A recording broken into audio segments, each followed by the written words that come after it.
مصلحت ہوگی اور اب خدا چاہتا ہے کہ اس سے بہتر مضمون ہمیں سمجھائے۔ بچوں کے ساتھ محبت اور شفقت اور ان کو توجہ اور ان کی ضروریات کا خیال اور ان کی ترقی کے لیے منصوبہ بندی کی سب سے پیاری مثال حضرت صاحبزادہ مرزا بشیر احمد صاحب نے بیان فرمائی ہے۔ وہ لکھتے ہیں، حضرت سیدہ ام طاہر کی آخری بیماری کے دوران جب وہ انہیں سلام کرنے کے لیے تشریف لے گئے تو انہوں نے اپنے واپسی کا ذکر کیا۔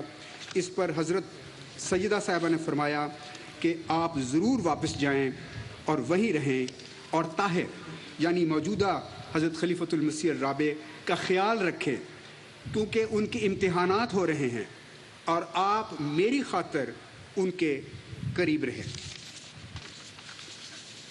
والدین اپنی اولاد کی تربیت اور ان کی اصلاح کے لیے جو بھی منصوبے بنائیں اور جس حد تک محنت اور کوشش کریں، ان میں دعا کے بغیر کامیابی حاصل نہیں ہو سکتی۔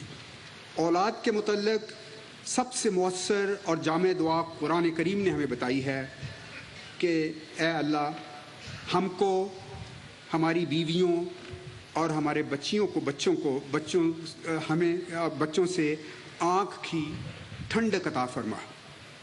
یہ ٹھنڈک، یہ برکت اور یہ دائمی خوشی تبھی میسر آ سکتی ہے کہ اولاد فسق و فجور کی زندگی سے بچ کر رہے، تاکہ وہ عباد الرحمن کی زندگی بسر کرنے والی ہو اور خدا کو ہر شے پر مقدم کرنے والی ہو۔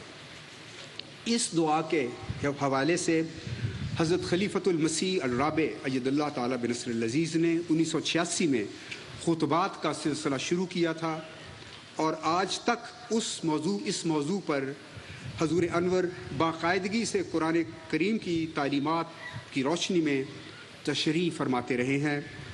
اس لیے اپنی تقریر کا اختتام میں حضور انور کی 20 جنوری 1986 کی اسی تقریر کے اقتباس سے کرتا ہوں جس کا ذکر میں نے پہلے کیا تھا۔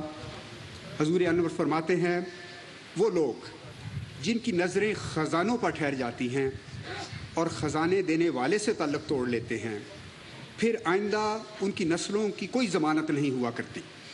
بس اپنی نسلوں پر رحم کریں، جو آپ کی آنکھوں کے بند ہونے کے بعد بھی پھر اس دنیا میں کئی قسم کی ضرورتوں کی محتاج رہے گی، کئی قسم کی مصیبتوں میں ان کو سہاروں کی ضرورت پڑے گی۔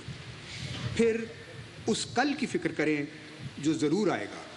بس کوشش سے بھی اور دعاؤں کے ذریعے بھی اللہ کی محبت کے بندھن میں اپنے آپ کو جکڑتے ہوئے وہ دعاؤں کے بندھن تعمیر کریں جو نظر تو نہیں آتے مگر دنیا کی بڑی بڑی طاقتوں کو بھی وہ لپیٹ سکتے ہیں، اور ان کے دائرے سے نکل کر باہر جانے کی کسی کو استطاعت نصیب نہیں ہو سکتی۔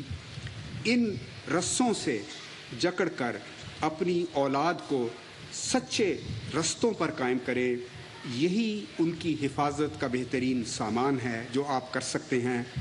اللہ تعالی ہمیں اس کی توفیق عطا فرمائے، آمین۔ السلام علیکم ورحمۃ اللہ۔